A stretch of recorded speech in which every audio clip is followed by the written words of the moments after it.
The biggest issue with AI is the power production. I see it as people that are exercising an ethical standard where in a place where there are no real guardrails, and they're saying, you know what, my integrity and my ethics demand that I walk away. I have concerns that this is going to completely change the trajectory of human existence as we know it. We're definitely on that threshold again where it's like the world is completely changing and things are changing pretty fast. And I think that they're changing faster than they ever have. I'm not surprised that these people make these moves because they're kind of getting out while they can get out still, if it does go sideways. For the first time, we now have a co-pilot that can analyze data and predict data based on where we're trying, a mission, what we're trying to accomplish. We've never had that before. If logic was left to its own devices, human beings should not exist on the planet because of the inhumanity we do to each other. And so if computers could create a world in which humans lack the capacity to kill each other, the only logical solution to that would be to eradicate humankind.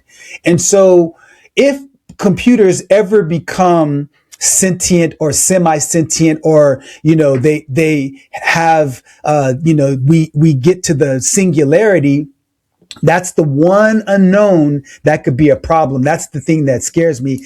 I agree with the fact that just because you're on the list does not make you guilty by association. What I disagree wholeheartedly about with regard to this, the way in which this is handled, is that there is no accountability for the pedophiles and the rapists that are on that list, and their names haven't been redacted. We as the public, we know that there's an Epstein file that exists, and we also are not dumb. There is a cover up. What they're voting on, what they'll vote on, I believe, is symbolic to say, look, the people who are in office right now isn't getting it done. Let's get somebody else in office that How will. are they not, though? How are they not getting it done? Chris, they've only been in office for a year. Listen to what I'm saying. How are they not getting it done? You are getting emotional about your love for your president right now.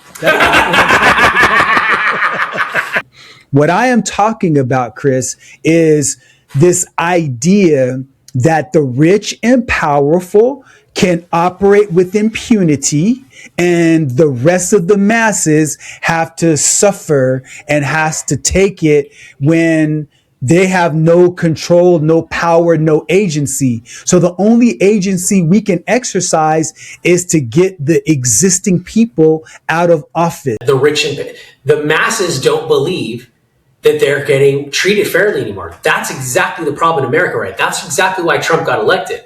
You want to talk about unfairness? Kamala Harris just bought a $12 million mansion in California. Bro, how is that fair? That there is a large connection between cannabis, smoking cannabis regularly, specifically those with high THC levels, and the onset of schizophrenia.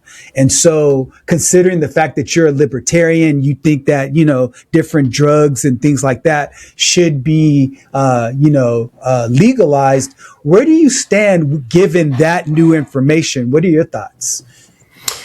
I'm a big proponent of cannabis. I think that cannabis should not be illegal. I don't think a lot of drugs should be controlled. I think the benefits of cannabis outweigh the side effects of it. Welcome to the Family Office, planning for the people who matter most. Looking to gain weight with your lean mass, right? I'm sure that's what it is. Yes, precisely. So I've been stuck at 168, and I've been trying to get out of 168 for a while. Mm-hmm. And I'm looking for your message here so I could get up to speed. Yeah, there it is. So yeah, I've been stuck on there for a little bit, and I couldn't figure it out. And I'm watching stuff, and I understand what it is. I just have to get out of. I have to get out my own way and actually go do the work again to figure out how I'm going to switch mainly my caloric profile. So just how much I'm going to how much I'm willing to eat. But I did manage to change it a little bit, and I was able to get a couple pounds. So I was like, yes. Okay. So what's your approach? Because sometimes, you can gain lean mass and still be at a caloric deficit. And some people try to gain mass just by being at a caloric surplus. So what's been your approach so far? Just incorporating more healthy carbohydrates into so more sweet potato, a little bit more sourdough instead, because I do like bread and I do like pasta. I mean, I'm Italian, so like 55% from my mother's side. So I really do like pasta, but pasta is just disgusting, so I won't eat it. But I do like sourdough, so I'm just trying to do anything that I can to incorporate a little bit more healthy carbohydrates, but definitely being more deliberate about my protein intake is really helped a lot as well. Because I mean, my fast is so tight that it's like sometimes I'm like, I don't even want to eat. Just like I'm not even hungry. I don't have that problem. I'm like, sometimes I'm like, I don't even want to eat right now. Like, so I've been trying to eat earlier in the day, so like 11 or 12 now instead of like we'll go into like 1 or 3. And because I don't want to eat late, and that's been a big change for me as well, just in physiology on how I felt. But it's I did start plugging all my data into my AI, and I'm pretty excited about that. So lab reports and all that stuff. So I've had it. I was going to share that with you tomorrow or later this week, but I might as well talk about it now. So that's been absolutely mind blowing as well, to have your AI bot train it and then obviously look at it and start reading your lab results, and then so I have it. I'm giving it my Hume band data. All of the I don't know if you use one of those, not like almost like a Fitbit on steroids. You're familiar with it? Remember Fitbits? Oh yeah, right? Absolutely. So the Hume band tracks everything. It tracks metabolic resistance, it tracks metabolic health, it tracks BP, sugars, all of those different metrics, and you can report it. So I'm having my AI read that, and it's pretty insightful. And if you get a chance, get your last lab report and send it to, if you're using a bot, I don't know how long. I mean, I've been using my bot with ChatGPT now, and Anthropic now for almost 2 years. So it's pretty quick with how it understands what I like and the nuance. So it's pretty awesome to see it develop that fast. I don't know if you're doing that with one or not, but it's pretty amazing to see that. Okay. Well, good for you, man. I'm glad to see, because you've always been a real data and analytics type of a person. For me, as it relates to my weight, and as it relates just to my metabolic makeup, I just said, okay, I want to make sure that I'm eating clean, that I have my macros, that I'm eating a good amount of protein. And then all of the other numbers, like for me, I'm not really that data intensive. So I'm not that guy for sure. I just can't help myself. Every single time. That's okay. I just can't help myself. Did I tell you the story about the beef sticks? Did I tell you that story or not? Did we have that conversation about the beef sticks? I'm not sure. I mean, you told me that you eat them and, and that they're grass fed and, they're clean and all of that. But tell me what you're. I took a video of it. We have to post it. So I go to Sam's Club and I go to Costco, and I go back and forth between those because you can get really good stuff at sometimes you get better stuff at Sam's Club. Sometimes you get better stuff at Costco. It just depends on what you're trying to accomplish. But I was in Sam's Club and my kids eat beef sticks. So we get the grass-fed beef sticks, none of the nitrates, all that BS, because, they like beef jerky and they like, I love Slim Jims, but I won't eat Slim Jims because they're nuclear. Right. So my sister used to bring me those all the time. She'd bring me Slim Jims all the time. I eat those bad boys in the office and I'd be like, woo, but I know those things weren't good for you. So we brought them home. And they're expensive, dude. Like they're like $18 for a bag. Like, and I don't know how many are in there, but there's not very many of them. But so you can tell the quality of it's good, right? It's like twice or almost 3x the price of a normal bag of beef jerky. So there was something grossly wrong with them, like terribly wrong with them. You looked at them and they looked like they either got frostbitten or something was terribly wrong. Like, and my son was like, yeah, they just tasted nasty. I'm like, William, I can't even believe you ate one of those looking the way they did, but kudos for you, man, right? So I end up going back to Sam's Club where I got them from, and I'm like, well, let me just go and get them. And I realize I'm in the store, and I'm going, holy crap, like, the bad ones are still here in the store. Oh, So I'm wow. sitting there. Yeah, I'm sitting there and I go, wait a minute, I found a good one. And then I found another good one. So I'm finding good bags in between. Like, I'd say it was probably like a 60-40 split where like 60% of them were bad and 40% of them were good. And what I had found out was that the bad ones at the top didn't have lot numbers on the bags and the good ones had lot numbers. So I'm sitting there in Sam's Club putting them all out.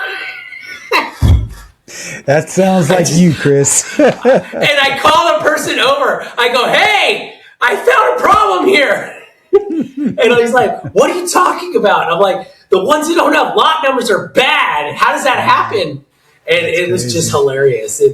What's crazy about it is that the guy at the store, he just goes, well, you have to tell someone up front, this is not my department. And I'm like, okay. Pass the buck, man. Yeah. You know, earlier you were talking about AI and just how you plug in your numbers. And one of the topics that we were going to talk about today is this ongoing exodus from these major AI companies. And so I want to know if you took a look at what's been going on there and the pattern that's been emerging. And if so, what's your take? What's your perspective on it?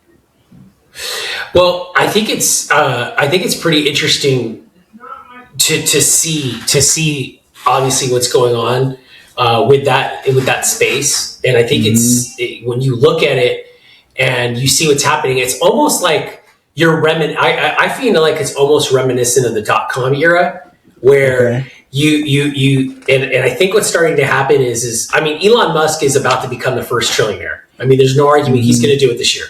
Like, even outside the whole massively debated pay package of Tesla $1 trillion pay package that all the board fought for so long that they approved, that's like not even in that'll be like the thing that maybe pushes him over like multi-trillionaire status or something at that point. I don't know how that's going to work out. It's just, but with the combination of how he's circling the wagons and what he's talking about and how he's just so robust on the U.S. economy and AI and infrastructure and robotics and deploying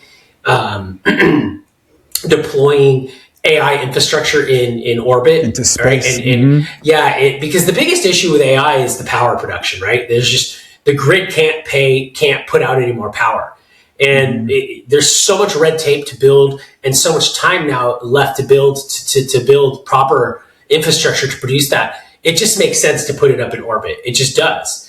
And it makes everybody happy, and it completely revolutionizes the way we've ever manufactured or produced resources in the planet or in any given economy. I mean, imagine we don't even know what that type of economy looks like. We don't know what a low orbit or mid or an Earth orbit economy, whatever you would call it, looks like, right, Len? I mean, it's definitely exciting.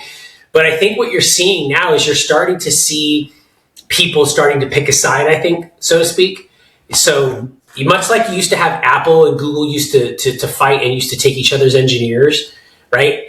I think you're seeing the risk takers, the mavericks in the space, and I think you're seeing the people that are playing it safe, and you're seeing the divergence of opinions and the divergence of opinions and investment capital, I think, and you're going to ultimately see the winners and the losers of it. But I think you're seeing a consolidation. Like, the proverbial line has been drawn in the sand, and you're seeing the people that believe in this vision and the people that believe in this vision. And maybe even people like, because it was a lot of X people, like a lot of Elon Musk people, like recently that quit, like all within like 24 or 48 hours or something like that, right? Yeah, it was crazy. So I'll name them. So from X, you had Jimmy Ba, who was a co-founder. He resigned February 11th.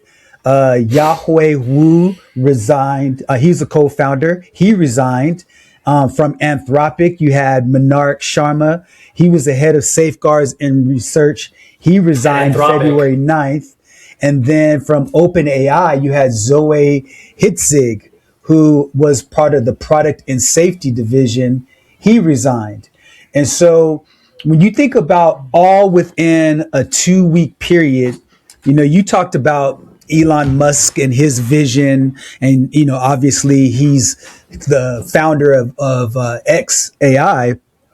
And you talked about space and all of the beautiful opportunities that exist out there, because all of these data centers on the earthly grid is starting to become problematic just because of the pollutants and what it's doing with regards to not only utility noise costs, pollution, but utility costs and all of those other those other downstream effects for those communities they're in. So having space as an alternative is great. I think there's another side to it when I look at all of this happening at the same time. And so while you may see it as consolidation, which may be true, I see it as people that are exercising an ethical standard. We're in a place where there are no real guardrails, and they're saying, you know what? My integrity and my ethics demand that I walk away. And hopefully me taking this very difficult ethical stance will create enough conversation to have people say, wait a minute, you've got the co-founder of a company that stands to make billions and billions of dollars and change your life overnight, even if your life is already great, walk away? Wait, what's going on? We need to take a deeper look at that. And then I look at the guy, Sharma, Renax Sharma, he's over safeguards and research. And then Zoe Hetzig is over product and safety design. And so now you start to see this bit of a pattern emerge where you have people that are starting to see, okay, some of these safety measures that we should have in place are being overlooked and neglected potentially, which is why I'm taking a stance to walk away, because their rationale for walking away, it was all the same. I have concerns about what's going on with the safety and the direction of AI, and I have concerns that this is going to completely change the trajectory of human existence as we know it. When you hear loud and ominous claims like that, that really makes me raise my eyebrows and say, you know what? We really need to be conscientious about taking a look at it. I definitely see your perspective on that. And I think it's a very valid point. But I think just in looking at it, and I'm sitting here listening to you talk about it, and I'm going, yeah, that's good. Yeah, that's probably good too. Yeah, that's probably right too. I think in the first time in innovation, like, because there's been so many innovations in the world, right? I mean, going all the way back to fire, the wheel, industrial revolution, houses, antibiotics. I mean, there's always a positive and a negative to every time there's some type of advancement. So we're definitely on that threshold again, where it's like the world is completely changing and things are changing pretty fast. And I think that they're changing faster than they ever have. Definitely safety is a concern, and I'm not surprised that these people make these moves, because they're kind of getting out while they can get out still, if it does go sideways, which I don't think it's going to. And I'm going to make a point to it here, and maybe I'll have perspective on it. But I just think that further escalates or further emphasizes the point where you're like, yeah, people are consolidating. Because you had the same exact people that did this stuff with nuclear power and all different types of innovations that happen. And the thing that I think of is that I believe that for the first time in a step or an evolution or whatever you want to call it, a massive shift in the technological, the way the world works, I think that this is the first time we're going to see where it's, in the Industrial Revolution, we had to figure out all different types of ways to make people safe, right? Like, you look at those old pictures of people working on skyscrapers, and they're just like, you're like, hey, whatever, right? It's funny because you see that a lot in Texas. Like, they'll just pull over and do road work, and there's no cones or no flags or no warning at all. They don't even close the lane, right?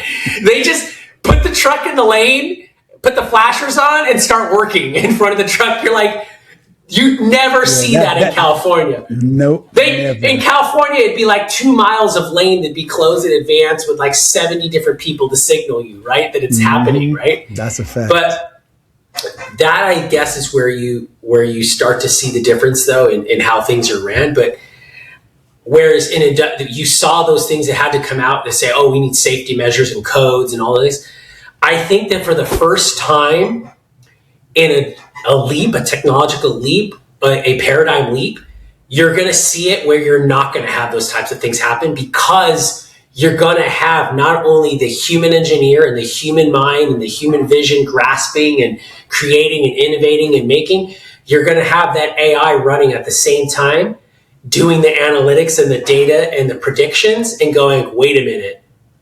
For the first time, we now have a co-pilot that can analyze data and predict data based on where we're trying, a mission, what we're trying to accomplish. We've never had that before. So when we're sending rockets and space shuttles to the moon, we have groups of men and women and engineers doing calculations, right? And obviously there's some computer aidment there, right? With calculation and stuff like that.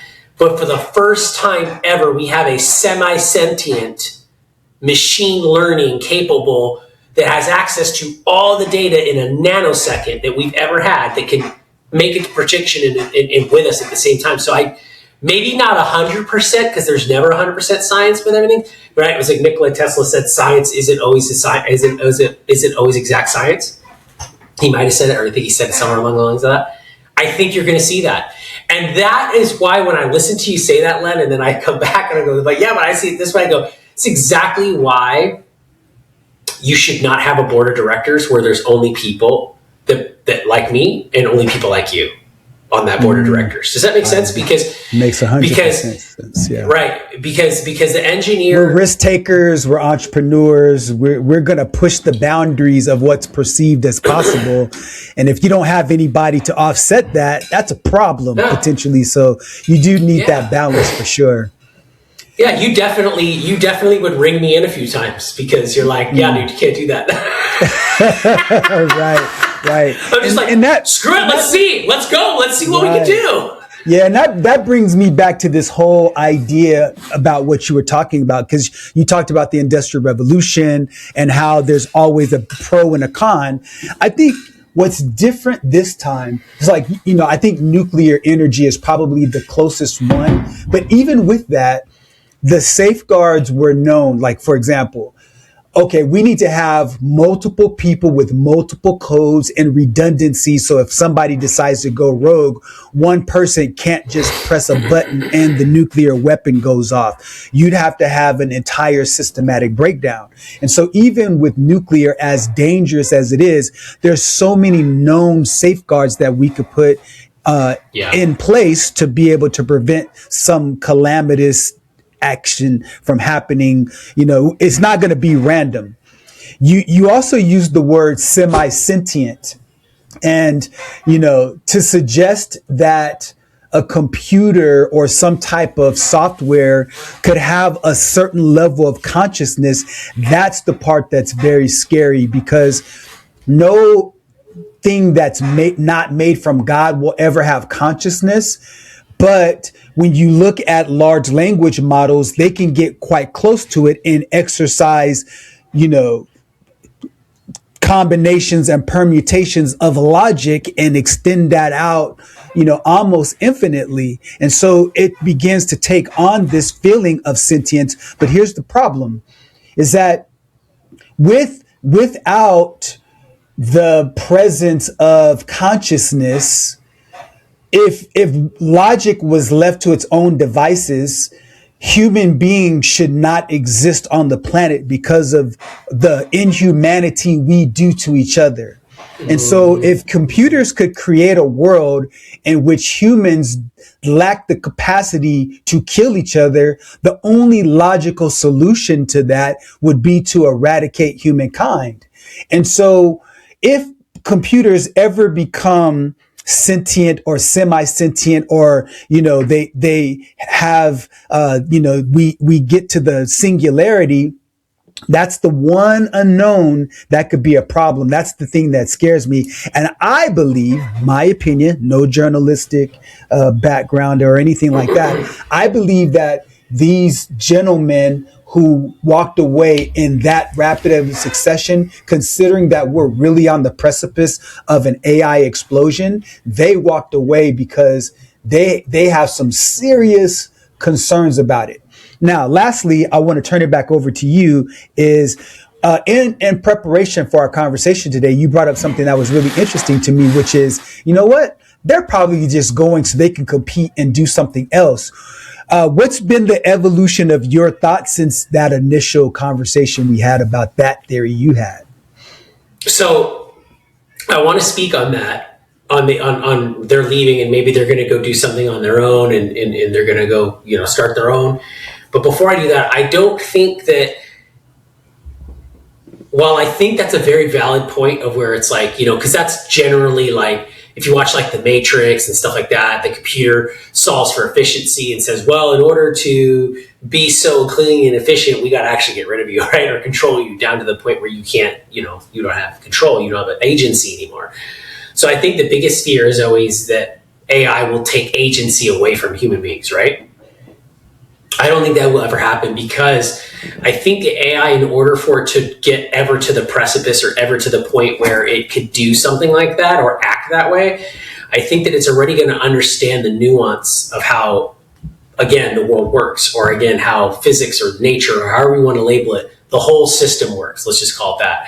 Because while it isn't a being from God, it was created by human beings who are created by God, if you're in that spectrum, or if you're in that level, that area of belief as you and I are, if whatever it is you believe in, and it also has to understand, it will ought to understand that through that process of how humans are violent with each other, and we're human beings, we kill each other, or there's war. It's no different from the animal kingdom. It's no different from bacteria. It's no different from viruses. It's no different from, a lion hunting a gazelle in, the Serengeti. Violence has to happen in order for the world to work. And I don't mean violence in the sense where what most people of us think about, but it's pretty violent when you watch a lion take down a gazelle. It's pretty freaking violent. The noise, the sound, the breath, everything.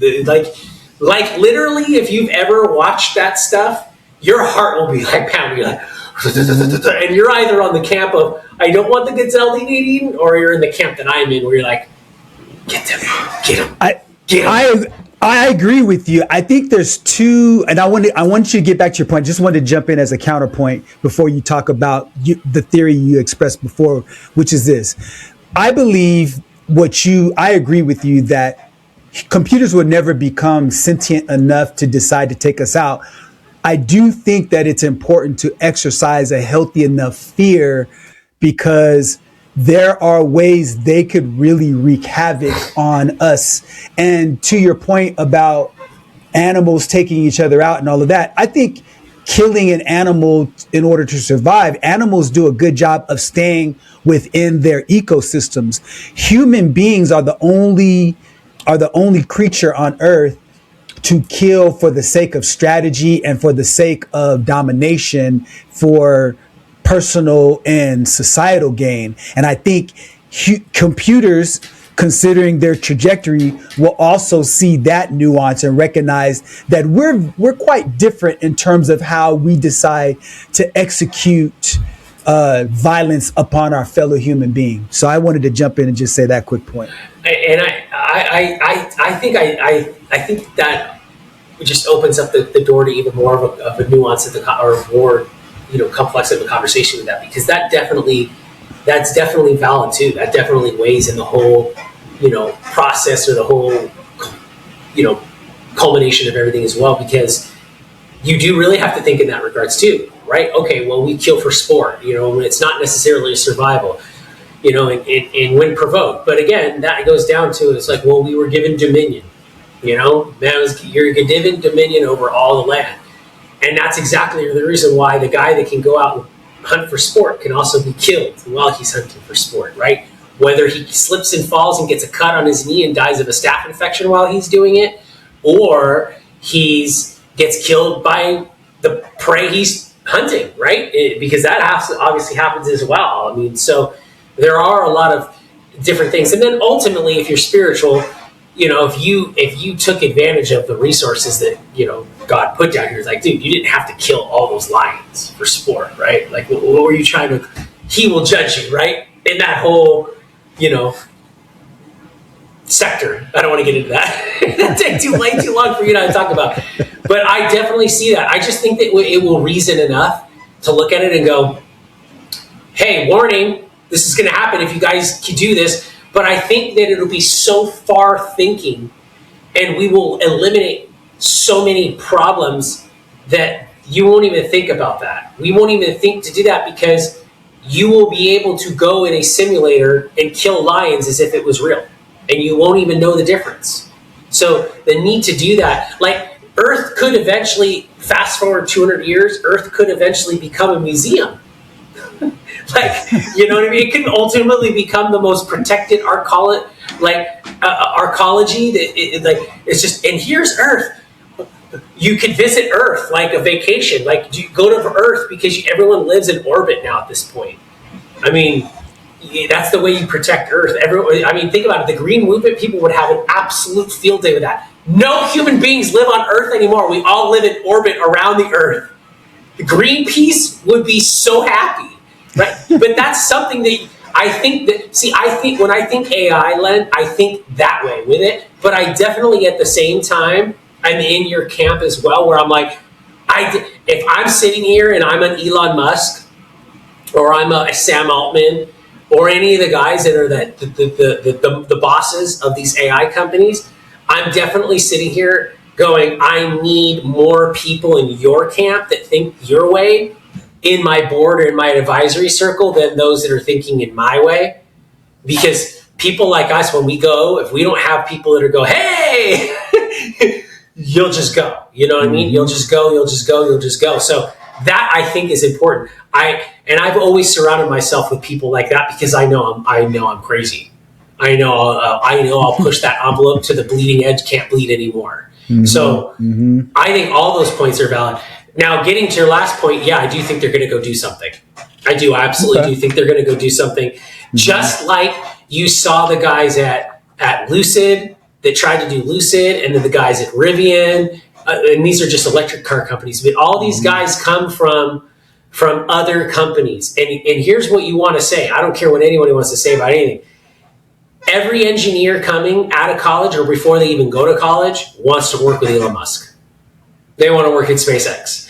And let's call it what it is. SpaceX, XAI, Grok, all these ones, X, Tesla, they're all AI companies at this point. And they all are feeding each other. So I do definitely think that they're going to go try and do something else. And I don't think anybody's going to be if Elon Musk stays on the trajectory he's at right now, I don't see anyone even being able to catch him. Well, hopefully that trajectory stays in the positive, because speaking of Elon Musk, his name showed up on the Epstein files. And I'm not saying that to suggest that there's been any wrongdoing, because there is no evidence based on what has been unredacted and based on what has been revealed that there's anything. But his brother is listed on there. One of his ex-wives is listed on there. And so it's just really interesting. But, I bring that up to talk about the fact that Pam Bondi was testifying at the House Judiciary Committee. And I don't know if you had a chance to see that or not. I did. So tell me what your thoughts are, what your takeaway was. What was your overall impression of the entire thing? So I want to ask you first before I go into that, because I thought it was absolutely hilarious. Like, I can watch it again. Like, I don't even need to watch Netflix. Like, I could watch that over and over again. But I'm interesting is that with the Epstein list, it's almost like everyone's on the Epstein list.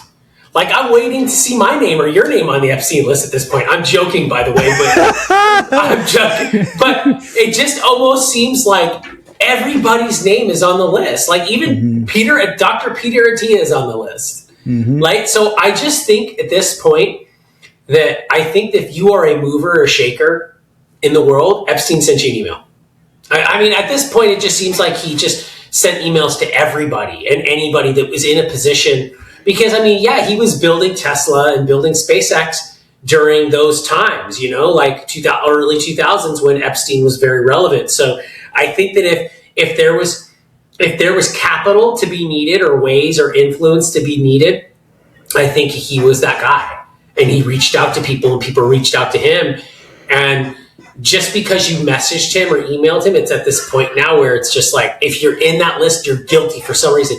You could have had an email conversation with him where he said, hey, Len, I heard you need $40 million and you need to cut through some red tape to get this business going. Have you heard of what we could do here? And you might reply back and say, hey, bro, not interested. Thank you very much.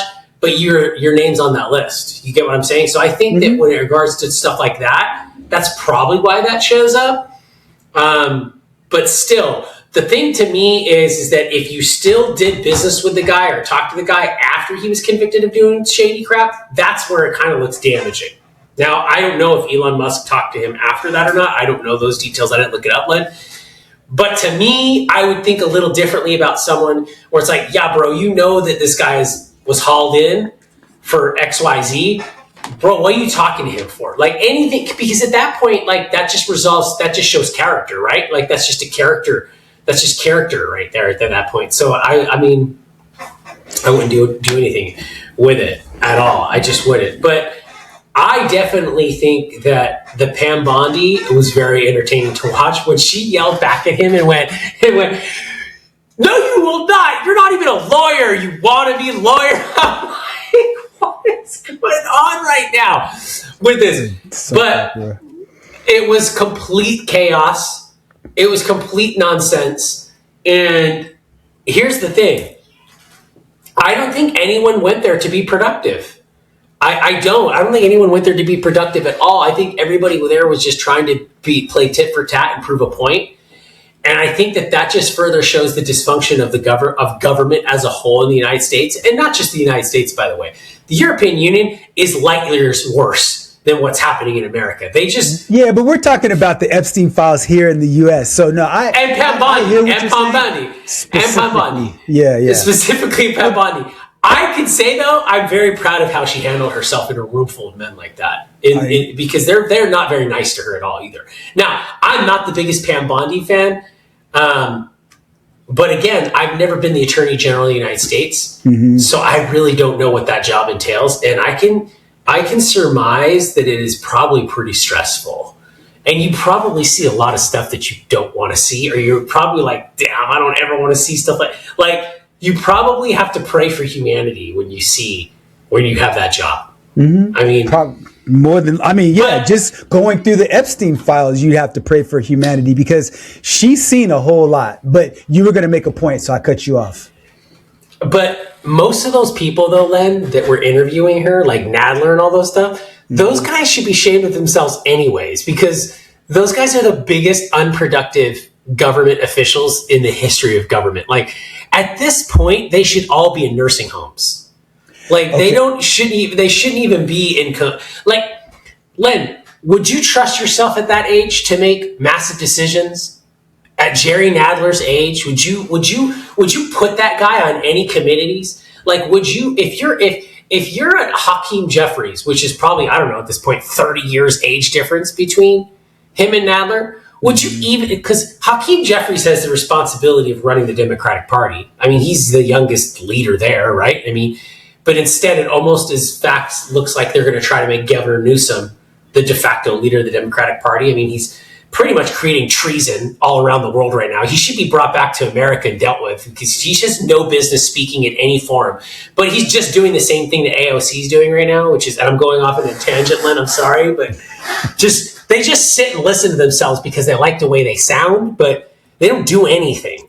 So, look, Pam Bondi needs to also remember that she does work for the people of the United States, and she needs to be respectful as well during congressional hearings. But at the same time, I think that both sides need to operate with a little bit more respect and cadence. I agree. Because they're working for both of us. Like, I mean, for us. They should be working for us. They should be working for the powers that be.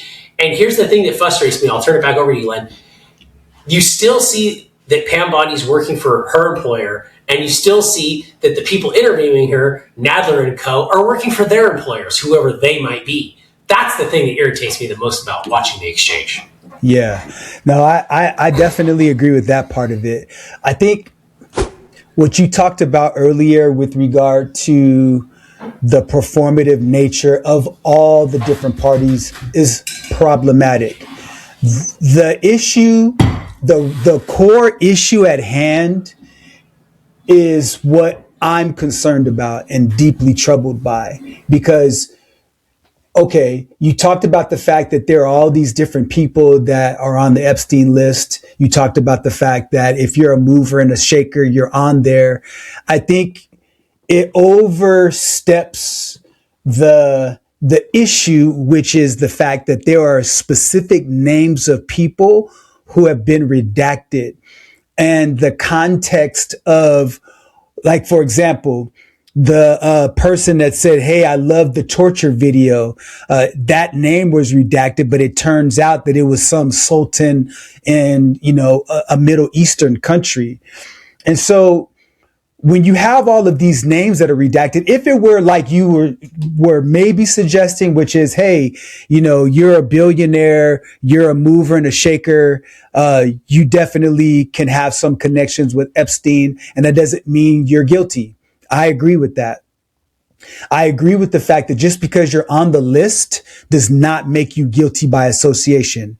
What I disagree wholeheartedly about with regard to this, the way in which this is handled, is that there is no accountability for the pedophiles and the rapists that are on that list, and their names haven't been redacted. So when on the one hand you have different Democratic representatives asking Pam Bondi to apologize for her handling of the Epstein files, that part is performative. But the fact that she didn't apologize, and the fact that she didn't make an oath to remove the redactions to hold people into account is grossly negligent. And so what she tried to do is she's performing for Trump. And her biggest point, I think her most compelling point was, look, you had all of these other people. You didn't bring them to the stand. We've been transparent about the release of the files. That's a partial truth.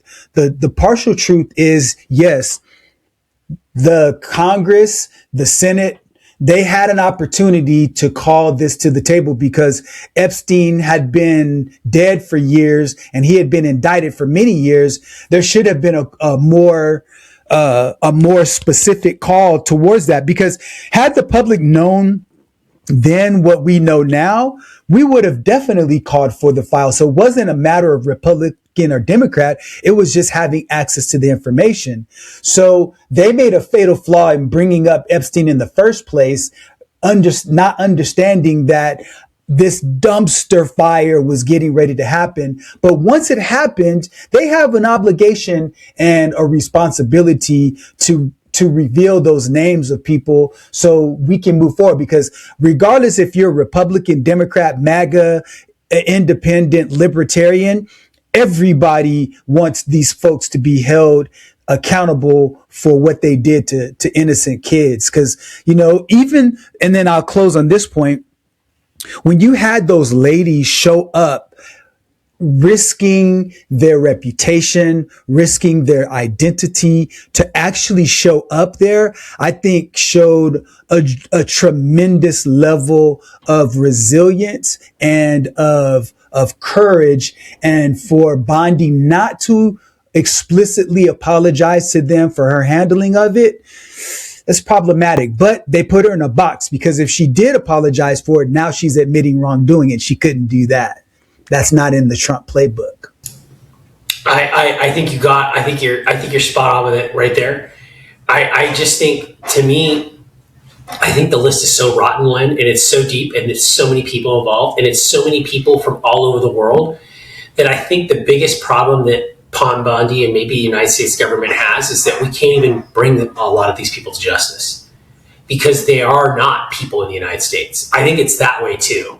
I'm not saying that there's a lot of people in the United States that aren't abstaining from it. Like Bill Gates, it's like there's just no recovery. Like he is like the scapegoat right now. And there are a lot of people in the United States that are in the same camp as him that they should be unredacted. Like it should be like the Running Man. Like we should put all of these people on an island by themselves, and they should just let them go to town on each other, right? Because we all know, look, if you do anything to children and you go to jail, you're dead. You're done. Like everyone knows that. Everyone knows that, right? Same thing. Like so, and that's the rule. I mean, that's always been a cardinal rule: no women, no children, right? Mm-hmm. And absolutely. The thing is, this thing goes so deep, and it's so many people involved that the construct would completely fall apart. And I would argue to say that a lot of these people, they buried a lot of this stuff while Biden was under office, because they could have done this too. Like, what was stopping Merrick Garland from investigating the Epstein files? Why did Merrick Garland do nothing about the Epstein files? He had plenty of time. They're all guilty on all sides. I mean, why did Merrick Garland do? But I think I don't think that's the right question. It's a valid question, but I don't believe it's the right question. And this is what I mean by that. Is now we as the public, we know that there's an Epstein file that exists, and we also are not dumb. There is a cover up. Like when you saw there was a list of, there was a name, 100%. There was a group of names. There were a group of names, Chris. They had Marilyn Monroe's name on there. They had so different people like Elvis Presley on the list. Like they weren't. The list wasn't even around during that time. It was so ridiculous what they're doing, and that's the issue. Like, look, if you were the one connected to the party that brought up the list, and now the list is upon us, then you've got to carry through with the word that you said you were going to do, which is we're going to release the file. And when you go from holding up this 3-ring binder, parading it around as though you're going to make some dramatic delivery of information, and you're the same exact person that completely backtracks and realizes, ooh, I let the cat out of the bag and I shouldn't have, man, you got to pay the price now, because regardless, the entire administration right now, they're going to get trounced when the next election happens, because unless they make a complete about face, I'm telling you, Chris, they're not going to be able to survive it, brother. They're not. How though? With whose record? Like, and I know that maybe doesn't matter because so many people are emotional and vote emotionally. But what record? What record does the opposition party have? The job numbers are great. Inflation's down. Prices are down, and except in one spot. That doesn't matter. So how do you? But how do you argue? Look, economy is everything. The economy is everything. No, it's not. Chris, the economy is everything. You and I both know that you buy low and you sell high. Is that what the market does? Of course not. Yeah, it's an emotional market. And so the same thing is true. So whenever I'm emotional something's about my not pocketbook. I'm emotional about my pocketbook. But you make decisions logically, though. So wait, but you don't think that those people are going to ask the same questions and go, wait a minute, I'm upset because we don't have full transparency in the Epstein files? You're not going to go back and think, oh, wait a minute. You're not going to go back and go, wait a minute. Those guys didn't have full transparency because they didn't even talk about it.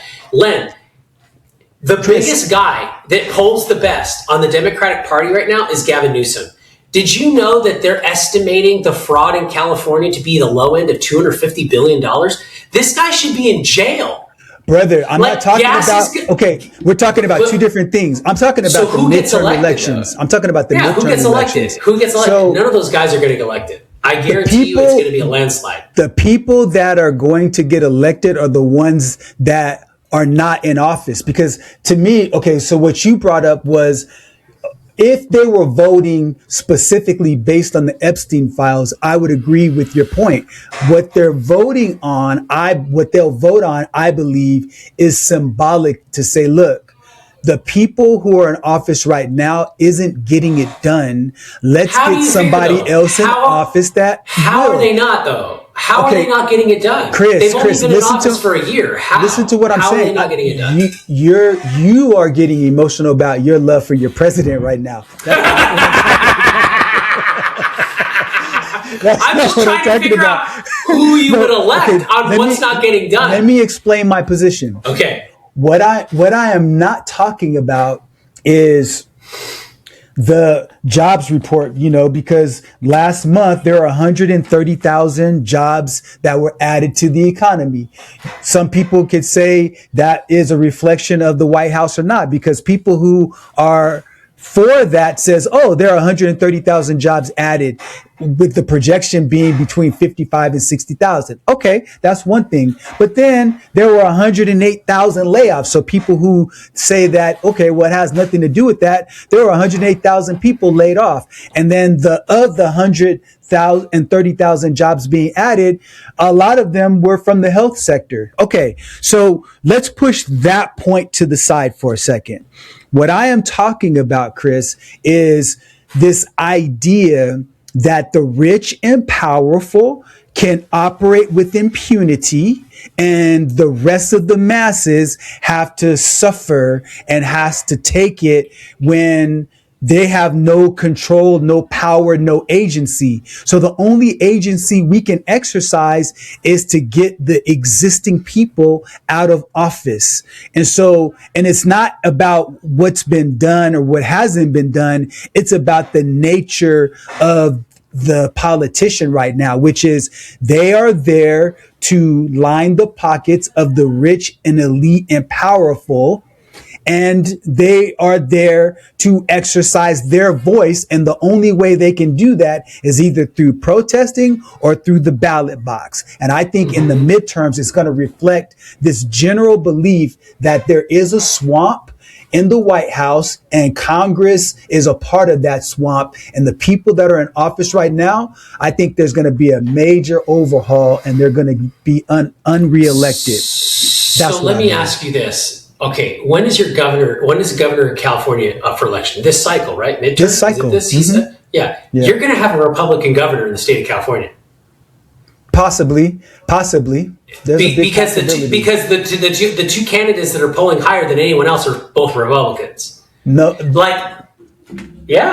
both Stein is a Democrat. The highest polling is Republican. I thought the two highest polling people are Republicans right now. Let's see. Okay, well, keep making your point and I'll look it up. Here's my point here. You're absolutely right about what you just said. The masses don't believe that they're getting treated fairly anymore. That's exactly the problem in America, right? That's exactly why Trump got elected. Mm-hmm. And what we're seeing right now is we're seeing those people that you're talking about that are going to get unelected. They are about to get unelected. And they are AOC, Tim Walz, that wacky governor in Arizona. AOC's getting unelected? You 100%. You are out of your mind, bro. Gavin Newsom is dead. You want to talk about unfairness? Kamala Harris just bought a $12 million mansion in California. Bro, how is that fair? See, look. Wait a minute. Hold on. I'm trying to make a point here. Okay, the people that you're talking about that need to be unelected and they're going to get unelected because they're stealing from the masses and giving to themselves are those people. Nancy Pelosi, Hakeem Jeffries, Schumer, all of them. They're the guys that have not owned or ran any. Len, how do you not see these guys are the people you're talking about? They have raped and Len. Have you? Let me ask you this: If you ran your company, Chris, ran your company the way Gavin Newsom runs California. Okay, let me ask you this. Hold on, Len. Let me tell you something real quick, and then I already got your point, man. Go ahead. High speed, Len. I started a business, built the business, and exited the business with success. The same time period that high-speed rail in California started, and high-speed rail still hasn't laid one track. That's a good one, Chris. That's a good one. How could you possibly say that guy is going to get elected, or the people that are running the books right now and finding all the fraud and finding all the like? But you're I'm waiting for my reparation checks. All of these different arguments. Len, you should be. Look, Len, you want to know? Len, here's what's going to happen. I'll turn it over to you. Okay. You and I are both going to be in the reparations line for California because the California owes you and I and the rest of the state, whoever lived there for the last 20 years, we are all owed at least $1 million at this point in reparations for the mismanagement of our tax dollars in the state of California. Like, I don't know how every Tom, Dick, and Harry is not waking up tomorrow and going, bro, where's my check from the government? Because the amount of money, I'll turn it back over to you. I don't know how they get unelected.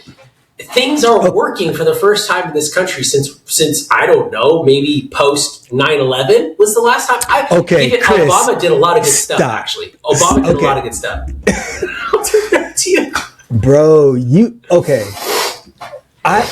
there's so many points that I need to unpack that you just rambled on, bro. It's unbelievable. Okay, first, you have never heard me make any points like Hakeem Jeffries and AOC, like I'm team Jeffries or AOC. You've never heard me say anything about them. No. I've mentioned Gavin Newsom's name because he's the Democratic front runner and he'll probably be he'll be the presumptive nominee.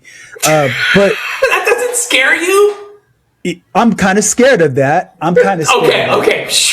Yeah. And but we have 3 more years, so hopefully the Democrats will get it together to at least have a good front runner. I'm not opposed to voting for a Republican president because I'm fiscally conservative. I'm socially somewhat, center left, but I have a lot of conservative values just because of my Christian values. So I'm not opposed to voting for a Republican to get in office. However, there needs to be a balance of effective leadership on both sides to really give the American people a valid choice. Now, going back to the California governor, there's a guy by the name of Tom Steyer. I believe right now he's the front runner. He's a hedge fund guy from San Francisco. And he's, brings a business background. He's from the Democratic Party. So I think he runs a good chance. There's another guy named, Tony Thurmond. He's the state superintendent of education. I don't think he has a shot at all. Is there a sheriff? There's a sheriff running, right? There's, Betty Yee. She's the controller, former state controller. Steve Hilton. He's a Fox News contributor. And then you have Antonio Villaraigosa. He used to be the former mayor. I don't think he has a shot. But he was quite popular. He was quite popular in LA. So, and then you have Chad Bianco. He's a Riverside County sheriff guy. He has no shot, bro, at all. You don't think so? No, not in California. If he were in your state, he'd have a good shot of winning, but not here. No. Okay, my pick. I don't know any of them, but my pick would be either Hilton or Steyer. I think Steyer's probably going to be the guy. But I think Steyer is that guy that doesn't like Trump. I think he's a guy. He's an anti-Trump guy. He's definitely anti-Trumper for sure. And he's outspoken, but he's a business guy. But he probably would get the state in order. I believe he would. I believe he has a shot.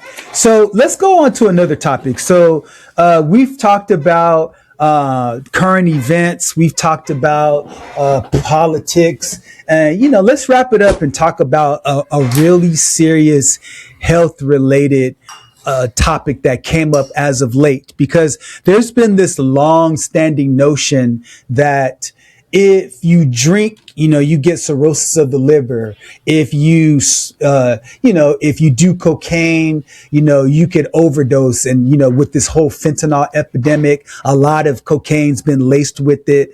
And Yep. so if you do different psychedelics, you might end up taking your own life or doing something silly. But cannabis, weed, marijuana has long been considered this drug where it's, a benign drug.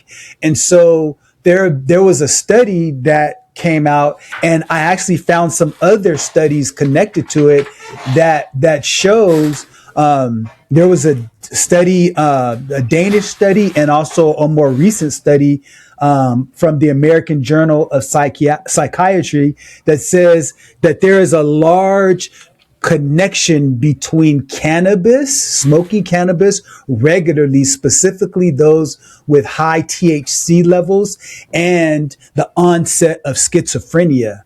And so, considering the fact that you're a libertarian, you think that, different drugs and things like that should be, legalized. Where do you stand given that new information? What are your thoughts?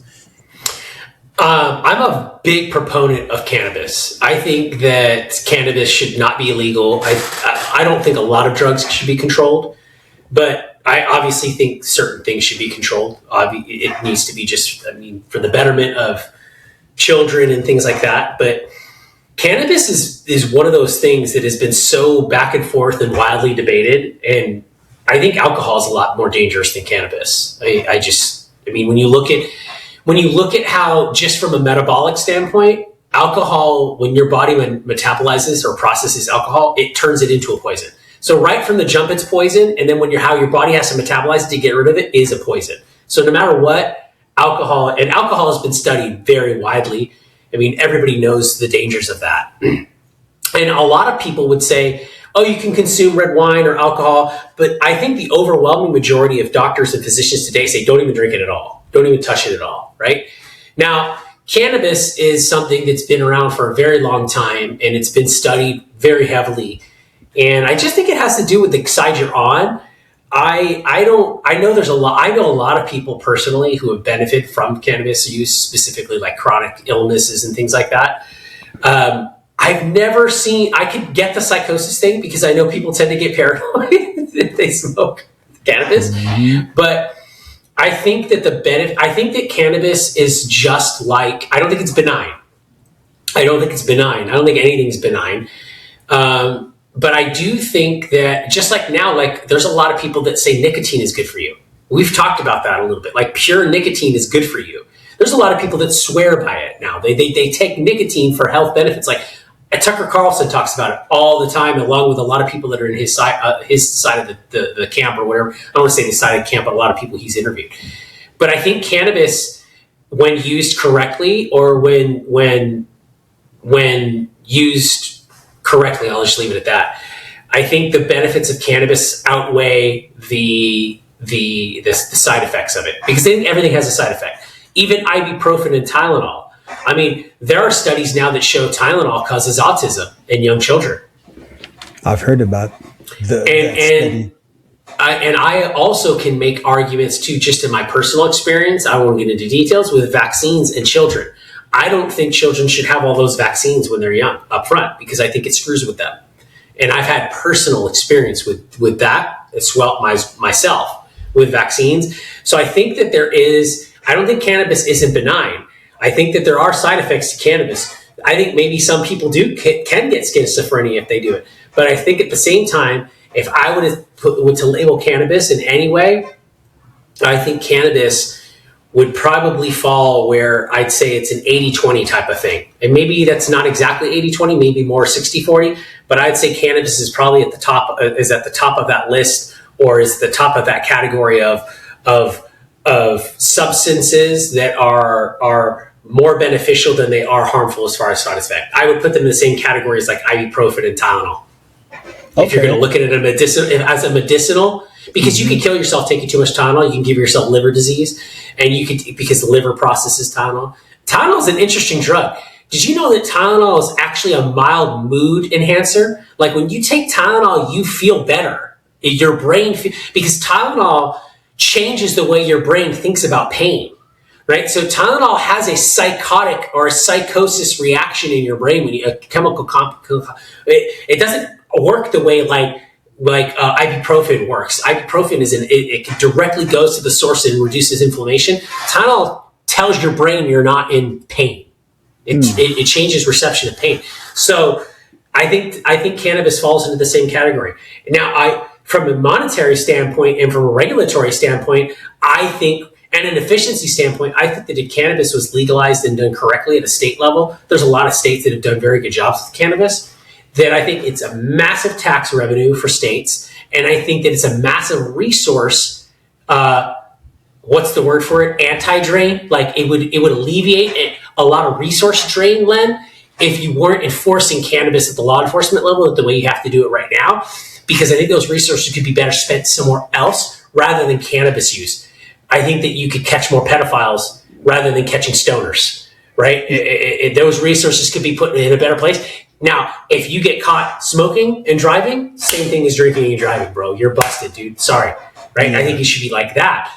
But yeah, I think cannabis is more good than it is harm. And I have personal experience with people that use cannabis that if they didn't use cannabis, they'd have to be on Cymbalta. And I've seen people commit suicide on Cymbalta. Yeah, to me, I think cannabis should be more of a prescription type of a drug, because now you enter regulations, because if you can overdose on so many different, fentanyl is a prescription drug, right? But taken correctly and in the wrong doses, it'll kill you like that. When you look at other drugs like Percocet and, these all started off as prescription drugs, but they're highly addictive. And so I haven't seen any studies that have revealed that marijuana is a highly addictive drug. I don't think that that's the case.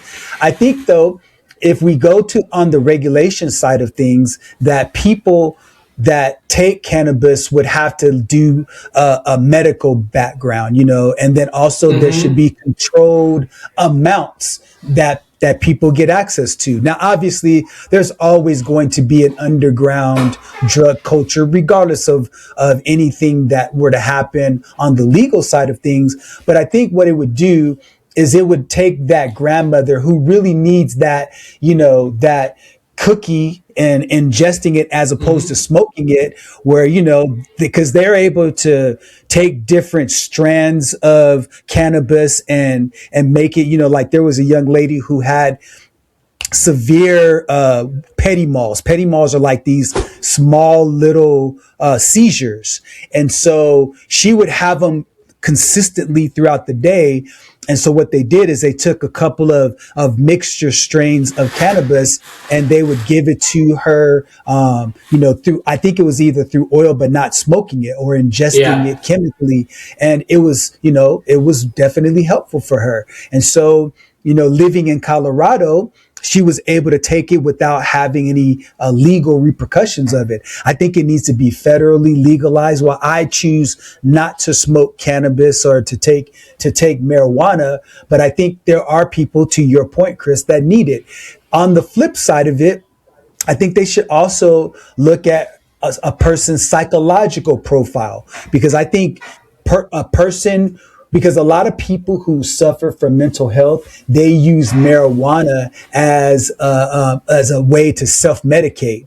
And so what it does is it enhances their psychosis. And so you can go from one type of mental health disorder to schizophrenia just because you're self-medicating and taking it so much. And so I think there needs to be some more guardrails around marijuana and other drugs like that. So then it's not underground as much. And then it also takes away the financial incentive. So for example, if you just take this idea of capitalism and you say, okay, I can go to the pharmacy and get it for a fraction of the price that I would spend on the black market or underground, I'm going to go to the pharmacy and get it. And so therefore you then take away the underground drug element away as well, and I think, now I wouldn't say we should do that for cocaine, because I just think to your point, marijuana has, if marijuana has this many benefits and this many side effects, then you go and allow that to be a prescription drug. Where I think cocaine and heroin and LSD and all of those things have the exact opposite. You can feel euphoric and you can feel, energized and things like that from cocaine. But the problem is that, the addictive nature of it and the side effects of it, far, far outweigh the benefits of just feeling good. And so I think there needs to be some regulations on that. I was just surprised that there was this strong of a link between marijuana usage and schizophrenia, which really blew my mind when I saw that. Yeah, I would love to see more controlled studies in that regards. I mean, because look at Snoop Dogg. And I mean, look at Willie Nelson. I mean, look at those guys. They're going strong, dude. I mean, if Bob Marley was still around, that guy'd still be going Rasta around as well. So when you look at stuff like that, it's interesting because you don't hear about, you hear drunk driving accidents all the time and drug overdoses, but you don't hear anything about cannabis like that. So, and you never have, the guys were smoking weed and they went in and shot up the, you never hear anything like that. You don't, it's always, now obviously it's a gateway drug and all that stuff. But I think cannabis has been vilified by a lot of other industries. I mean, the medical industry has vilified cannabis. Cannabis takes care of a lot of pain elements for people. I think the clothing industry suppressed cannabis because hemp is a far superior to cotton. And when you blend cotton, I mean, actually, even before cotton, I mean, most of the clothes you and I wear now is actually not even. It's not artificial. It's plastic. Polyester. It's plastic. Yeah. It's polyester. It's and everyone knows now polyester destroys hormones. Polyester is endocrine disruptor. Right. You see, there's no shock in the world as to why men today have low fertility rates. The PFAs and the PUFAs and the omega-6s that they're eating in the diet, and then the plastic gym shorts that they wear all day long, they're frying their gonads. So then you look at people that are like, oh, but that's cool. We can make, do you know how hard it is, Len, to find clothes that are made out of cotton? Yeah, it's a dying fabric, unfortunately. Len, I'm just trying to get shorts to wear when I'm at home, like just pajama shorts, kind of like just shorts. I don't like to wear sweats, but when I'm at home and I'm going to I like to wear shorts, and I don't want to wear polyester shorts. Yeah. And I went to Target, I went to Academy, I went to Dick's, I went to Macy's. I went to Walmart. I could not find shorts that did not have polyester in them. Mm-hmm. Right, and it's that's the capitalistic way, man, because it doesn't make money like the other cheaper products. So you're right. So we make hemp illegal, right? Well, it's legal now under Farm Bill, right? But they're reversing the Farm Bill Act and all that stuff, which is like Trump just declassified it. But there's a lot of work to do. But again, we don't go after people making polyester clothes that we know kills your endocrines, but we're going to shut down the hemp industry. Which makes clothes that will not harm your body, right? And cotton too. So it's just, you got to look at where all that money goes to and all that influence goes to. And, it's just like you could look at any of that stuff you follow, but you definitely, look, if you're somebody who benefits from it, talk to your doctor about it. That's the best thing. Go to a state that's friendly. And if you are going to do those things, have a conversation with a holistic doctor or some type of medical professional that understands and knows you're taking cannabis or smoking cannabis, because I believe that if you are going to do that, and if you want to do that, you still should have a doctor understanding and knowing and monitoring your health that you're doing that, because then they can go, hey, something's going on adverse. You probably should eliminate this just to see if it's not that. Oh, it's not that. Oh, it is that. Or, hey, you should eat gummies instead of smoking, or smoke instead of eating gummies, whatever the case may be. I just think that we live in an era today where we're finding out that a lot of the things that we were told were supposed to help us were lies, and they really aren't they really weren't helping us, and the things that they said were bad for us really are good for us. So like my father-in-law, he goes, that's so expensive, right? And he's like, I used to eat with lard, with manteca. And I'm going, yeah, you used to eat with tallow, and you yell when we say don't eat with corn oil.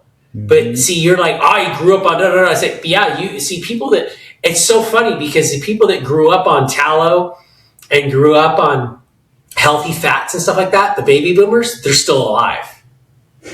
But when they switched it to the Gen Zs and the young millennials that are all getting colorectal cancer in their 20s and their 30s because of all the seed oil crap and because of all that endocrine disruption stuff. So, I mean, RFK is doing good work in that regards, but at the end of the day, I had a math teacher that said, I don't care if you use a calculator, but you have to understand how to do it without calculator. You have to know the process. You have to know the process. You got to know how things affect you. Some people can eat meat and it's okay for them. Some people can't eat meat and it's not okay for them. My brother-in-law cannot eat vegetables or fruit. Yep. He just can't. And it goes back to the marijuana part, which is some people can and some people can't. Mm-hmm. So you're probably right. Some people can develop schizophrenia from it. Guess what? You can't do that. Mm-hmm. You're right. You can't do it. Right. So I think that's where the future of medicine goes.